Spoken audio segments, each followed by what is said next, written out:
ایک روز میں جموں عجائب گھر کی لائبریری میں بیٹھا روزنامہ ٹریبیون پڑھ رہا تھا کہ اچانک میری نظر ایک خبر پر پڑی جس میں ICS کے مقابلے کے امتحان کا نتیجہ درج تھا۔ 11 آدمی چنے گئے تھے، ان میں میرا نام بھی شامل تھا۔ اپنا نام کامیاب امیدواروں کی فہرست میں پا کر خوشی تو ضرور ہوئی، لیکن حیرت کا پلہ زیادہ بھاری رہا۔ چند ماہ قبل جب میں مقابلے کا امتحان دینے دہلی گیا تھا تو پہلے روز میٹکاف ہاؤس پہنچتے ہی میرا دل بیٹھ گیا تھا۔ بر صغیر کے سارے صوبوں سے کوئی 750 لڑکے امتحان دینے آئے ہوئے تھے۔ ہر کسی کے سر پر کوئی نہ کوئی کلغی لہرا رہی تھی۔ کچھ یونیورسٹیوں کے ریکارڈ ہولڈر تھے، کچھ مشہور و معروف مقرر یا کھلاڑی تھے، کوئی آکسفورڈ اور کیمبرج کے لہجے میں فر انگریزی بول رہا تھا، کوئی شین قاف سے درست اردو کے موتی بکھیر رہا تھا، کسی کا ڈیل ڈول باروب تھا، کسی کے لباس کی آرائش دیدہ زیب تھی، کچھ آپس میں ہنسی مذاق کر رہے تھے، کچھ سنجیدہ بحث مباحثوں میں مصروف تھے۔ میٹکاف ہاؤس کے لان میں شائستہ، ذہین، فتین، خوشپوش، خوش گفتار، خوش رفتار نوجوانوں کے اس ہجوم میں میری کسی ایک سے بھی شناسائی نہ تھی۔ میں کسی سے یہ تک نہ پوچھ سکتا تھا کہ میٹکاف ہاؤس کے بے شمار دروازوں میں سے امتحان ہال کا گیٹ کس طرف ہے، ہال میں جا کر اپنے رول نمبر کی سیٹ کس طرح تلاش کی جائے۔ اس نامانوس ماحول میں مان ایک شدید تذبذب اور ایک عجیب سی جھیمپ کی سوئیاں میرے تن بدن میں تیز تیز چبھنے لگیں۔ میرے ذہن میں ایک بے نام سی مایوسی کے چونٹے رینگنے لگے۔ میرے پاؤں میں بے شمار سبک رفتار پھرکیاں گھومنے لگیں اور بے اختیار جی چاہا کہ میں لپک کر ریل گاڑی میں سوار ہو جاؤں اور میٹکاف ہاؤس سے جان چھڑا کر گھر واپس لوٹ جاؤں۔ یہ خیال آتے ہی میرے تصور میں ماں جی کا چہرہ ابھرا۔ وہ خوشی خوشی مجھے ہاتھوں ہاتھ لیں گی اور بڑے پیار سے میرے سر پر ہاتھ پھیر کر کہیں گی، بچہ اچھا ہی ہوا تم واپس آ گئے، بڑی بڑی نوکریاں تو جان کا جنجال ہوتی ہیں، دن میں ایک آدھ بار چٹنی روٹی مل جائے تو یہ بھی بہت غنیمت ہے، بس اللہ ایمان سلامت رکھے۔ لیکن دوسرے ہی لمحے والد صاحب کا خیال آیا۔ غالباً ان کے چہرے پر کسی غم اور غصے کا رد عمل ظاہر نہ ہوگا، لیکن ان کے دل و دماغ کے نہا خانے میں ضرور مایوسیوں کے انبار لگ جائیں گے۔ دادی اماں نے انہیں خود ICS کا امتحان دینے کے لیے 7 سمندر پار جانے سے روک دیا تھا۔ مجھے یقین ہے کہ احساس محرومی کا روگ والد صاحب کی زندگی میں اندر ہی اندر خون کے کینسر کی طرح پھیلتا رہا اور وہ 62 سال کی عمر تک پدر نتوانند پسر تمام کند کے خواب کی تعبیر کے منتظر بیٹھے رہے تھے۔ ادھر میں ICS میں داخل ہوا، ادھر مہینوں کے اندر انہوں نے بیٹھے بٹھائے چشمے زدن میں بار زیست یوں اتار پھینکا جیسے ان کی زندگی کا مشن تکمیل تک پہنچ گیا ہو۔ والد صاحب اور میرے درمیان محبت کے علاوہ مروت کا بھی گہرا رشتہ تھا۔ اس احساس مروت نے میرے پاؤں میں زنجیر ڈال دی اور میں چپ چاپ میٹکاف ہاؤس میں امتحان کا پرچہ دینے بیٹھ گیا۔ میٹکاف ہاؤس کا یہ ہال میرے لیے اجنبی وادی تھا اور ICS کے امیدوار صحبت ناجنس سول سروسز میں 28-29 سال گزارنے کے باوجود سول سروس والوں کے ساتھ یہ احساس اجنبیت اور ناجنسیت میرے ساتھ ہی ساتھ رہا۔ سول سروس کے تالاب میں نہ میں مچھلی بن سکا نہ مگرمچھ۔ زیادہ سے زیادہ میری حیثیت ایک کاغذی ناؤ کی سی رہی جسے کوئی شوخ بچہ سطح آب پر چھوڑ کر خود گھر جا بیٹھا ہو۔ شکوہ شکایت یوں بھی میری عادت نہیں، لیکن سول سروس کے متعلق میں کارکنان قضاء و قدر سے یہ گلہ زبان پر نہیں لا سکتا کہ درمیان قار دریا تختہ بندم کردائی باز می گوئی کہ دامن تر مکن ہوشیار باش۔ کیونکہ جب میں سول سروس میں داخل ہوا تو بے دامہ اور جب استعفیٰ دے کر نکلا تو چاک غریبہ۔ یوں بھی میری سروس کا سارا عرصہ بند دیگچی میں کھولتے ہوئے پانی کی مانند گزرا ہے جس میں بلبلے بنتے اور ٹوٹتے ہیں، بھاپ اٹھتی ہے اور پیچ و تاب کھا کر پھر منتشر قطروں میں تبدیل ہو جاتی ہے۔ دراصل اس طرز ملامت کی بنیاد اسی روز پڑ گئی تھی جب میں ICS کے انٹرویو کے لیے پیش ہوا تھا۔ انٹرویو بورڈ کے 3 ممبر تھے، سر گارڈن ایرے، سر عبد الرحمان اور ڈاکٹر سر رادھا کرشن۔ مؤخر ذکر وہی شریف تھے جنہوں نے بعد میں سر کاٹ کر کانگریس کی بھینٹ چڑھا دیا اور پہلے بھارت کے نائب صدر اور پھر صدر بنے۔ شری رادھا کرشن بڑے بلند پایا عالم اور بین الاقوامی شہرت کے فلسفی تھے، لیکن انٹرویو کے دوران ان کے اندر کا برہمن برملا باہر نکل کے بیٹھ گیا اور اس نے مجھے بڑے آڑے ہاتھوں لیا۔ بات یوں چلی کہ ICS کے فارم میں ایک کالم تھا جس میں امیدوار کو اپنی دلچسپیوں اور ہابیز کا ذکر کرنا پڑتا تھا۔ میں نے اپنی ایک ہابی یہ بھی درج کی تھی کہ مجھے مذاہب عالم کے کمپیریٹیو مطالعے کا شوق ہے۔ ڈاکٹر رادھا کرشن نے چھوٹتے ہی مجھ سے سوال کیا کہ تم نے مذاہب عالم کا مطالعہ اسلامی آنکھ سے کیا ہے یا انسانی آنکھ سے؟ اس سوال کا سیدھا سادہ جواب دینے کی بجائے میں نے جوش تبلیغ میں ایک چھوٹی سی تقریر جھاڑ دی کہ جو لوگ اسلامی آنکھ اور انسانی آنکھ میں کوئی فرق روا رکھتے ہیں وہ دراصل بڑی شدید گمراہی میں مبتلا ہے۔ ڈاکٹر رادھا کرشن کے چہرے کا رد عمل صاف بتا رہا تھا کہ انہوں نے مجھے متعصب مسلمانوں کے کھاتے میں ڈال کر ICS کے لیے ناموزوں قرار دے دیا ہے۔ اس لیے اس ایک سوال کے بعد وہ مجھ سے لا تعلق ہو کر خاموش بیٹھ گئے۔ سر گارڈن ایرے نے اصرار کیا کہ وہ مجھ سے کچھ اور بھی پوچھیں۔ ڈاکٹر صاحب بڑی بے دلی سے رضامند ہوئے اور پھر ایسے بے تکے اور مضحکہ خیز سوالوں کی بوچھاڑ کر دی جن کا واحد مقصد یہی ظاہر کرنا تھا کہ وہ مجھے سنجیدگی سے ICS کا امیدوار تسلیم ہی نہیں کرتے۔ مثلاً ٹینس کے گیند کا کیا وزن ہوتا ہے، 4 اونس وزن پورا کرنے کے لیے پنگ پونگ کے کتنے بال درکار ہوں گے، ہاکی کے گول کی چوڑائی اور اونچائی کتنی ہوتی ہے۔ کچھ سوال جانور جانوروں کے متعلق تھے۔ ایک عجیب سوال یہ تھا کہ اٹلی کو یورپ کا بوٹ کہا جاتا ہے، اس کے آس پاس کے جزائر میں سے کس کس جزیرے کو کہاں کہاں چسپاں کیا جائے کہ یہ مردانہ بوٹ نہ رہے بلکہ اونچی ایڑی کا زنانہ شو نظر آئے۔ انٹرویو کا یہ رنگ دیکھ کر بورڈ کے چیئرمین سر گارڈن ایرے نے مداخلت کی اور 10-15 منٹ میرے ساتھ بڑے ڈھنگ کی معقول باتیں کی۔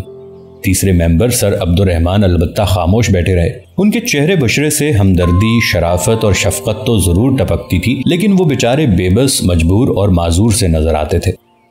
آزادی سے پہلے یہ دستور تھا کہ اگر ایک مسلمان دوسرے مسلمان کے ساتھ جائز ہمدردی کا اظہار کرتا بھی پکڑا جائے تو انگریزوں اور ہندوؤں کی نظر میں وہ متعصب، فرقہ پرست اور غیر منصف قرار پاتا تھا۔ سر عبد الرحمان نے مجھ سے صرف ایک سوال پوچھا، وہ یہ کہ اگر تم ICS میں نہ لیے گئے تو زندگی میں اور کیا کام کرنا پسند کرو گے؟ میں نے قدرے تلخی سے جواب دیا، سر آپ کا سوال برمحل ہے۔ آج کے تجربے کے بعد مجھے واقعی اس مسئلے پر سنجیدگی سے غور کرنا ہوگا۔ اس تان پر میرا انٹرویو ختم ہو گیا۔ روزنامہ ٹریبیون میں اپنا رزلٹ دیکھنے کے بعد دنیا کی باقی تمام خبروں کے ساتھ میری دلچسپی ختم ہو گئی۔ میں نے جلدی اخبار بند کیا اور اسے لالا رام سوروپ کے حوالے کر دیا، جو کچھ دیر سے میرے سامنے بیٹھے مجھے گھور رہے تھے کہ میں کب اخبار ختم کر کے انہیں دوں اور وہ سٹاک ایکسچینج کے صفحے کا مطالعہ شروع کریں۔ باہر عجائب گھر کے وسیع و عریض کمپاؤنڈ میں ریاست جموں کشمیر کے سرکردہ ڈوگروں کی 2-3 ٹولیاں حسب معمول اپنے اپنے مشاغل میں مصروف تھیں۔ اس کمپاؤنڈ میں سنگ مرمر کی 2 بڑی تخت نما چوکیاں ایستادہ تھیں۔ سلطنت برطانیہ کے پرنس آف ویلز کسی وقت اپنی سیر و سیاحت کے دوران جموں شہر کو بھی نواز گئے تھے۔ عجائب خانہ ان کے مہمان خانے کے طور پر تعمیر کیا گیا تھا اور سنگ مرمر کی چوکیاں شاہی دربار منعقد کرنے کے لیے بچھائی گئی تھیں۔ چھوٹی چوکی پر مہاراجہ، بڑے تخت پر پرنس آف ویلز۔ اب سر شام ریاست کے سابق دیوان اور وزیر، حکام اور عمر رسیدہ ڈوگرا رئیس ان چوکیوں پر بیٹھ کر شہر کے نظارے کی سیر دیکھتے تھے، زور زور سے ڈکاریں لیتے تھے، یوں ہی بلا وجہ کھی کر کے بلند و بالا قہقہے لگاتے تھے، سرگوشیوں میں راج محل کے جنسی سکینڈل سناتے تھے، شیخ صاحب کی نیشنل کانفرنس کے گن گاتے تھے اور چودھری غلام عباس کی مسلم کانفرنس پر زہرناک تبصرے کیا کرتے تھے۔ مجھے ان بول حوث، متعصب اور متعفن بڈھوں کی باتیں سننے کا چسکا پڑا ہوا تھا۔ میں اکثر لائبریری سے نکل کر کچھ دیر ان چنڈال چوکڑیوں کے آس پاس منڈلایا کرتا تھا۔ آج جو میں نے ان لوگوں کی طرف کان لگایا تو سنا کہ اس محفل میں میرا ہی ذکر خیر ہو رہا ہے۔ جنرل ٹھاکر جنگ سنگھ فرما رہے تھے کہ مسلمان ہے تو کیا ہوا، نام تو جموں کشمیر کا ہی چمکے گا۔ اس سال ہندوستان کی کسی دوسری ریاست سے اور کوئی امیدوار ICS میں کامیاب نہیں ہوا۔ دیوان بدری ناتھ اس نظریے سے متفق نہیں تھے۔ ان کا خیال تھا کہ سانپ کا بچہ بہرحال سانپ ہی ہوتا ہے۔ وزیر فیروز چند نے خدشہ ظاہر کیا کہ جب یہی سانپ کا بچہ حکومت انگلیشیا کی طرف سے کسی وقت ریاست میں ڈیپوٹیشن پر آ کر ہماری گردن پر سوار ہوگا تو پھر کیسی رہے گی۔ واہ جی واہ، مہتا رام تن نے تردید کی، یہ حرامی ڈیپوٹیشن پر بھلا کیوں آئے گا؟ ہم تو بس اپنے ترلوکی کو ہی بلائیں گے۔ Triloki Nath Kaul Prince of Wales college Jammu میں میرا ایک پیشرو تھا۔ چند برس قبل وہ ریاست کا پہلا نمائندہ تھا جو ICS میں کامیاب ہوا تھا۔ کشمیری پنڈت کے ناطے سے TN کول جواہر لال نہرو کی ناک کا بال بن کے رہا۔ بہت سی کلیدی آسامیوں پر فائز ہوا۔ ایران، لندن اور ماسکو میں سفارت کی اور بھارت کی وزارت خارجہ کے سیکرٹری کی حیثیت سے ریٹائر ہوا۔ عجائب گھر میں کہولت، جہالت اور تعصب سے ڈسے ہوئے ڈوگروں کے تبصرے سے شاد کام ہو کر میں نے گھر کی راہ لی۔ راستے میں حسب معمول میں نے رگوناتھ بازار میں حکیم گورندتا مل، گنک منڈی پر فروٹ مرچنٹ امدو شیر فروش کبابی، غنی پنساری اور تاج ہوٹل کے مالک چراغا نائی کے ساتھ صاحب سلامت کی، لیکن کسی وجہ سے میں انہیں اپنی کامیابی کی خوشخبری سنانے کی جرت نہ کر سکا۔ یہ غریب لیکن خوش طبع لوگ میرے ساتھ بڑی مروت کا برتاؤ کرتے تھے۔ ان کی نظر میں پولیس کا سپاہی اور میونسپلٹی کا داروغہ بھی بڑے افسر تھے۔ اب اگر میں نے انہیں یہ بتایا کہ میں ڈپٹی کمشنر اور جانے کیا کیا ہونے والا ہوں تو شاید ان کے ساتھ میرا رشتہ اچانک ٹوٹ جائے گا۔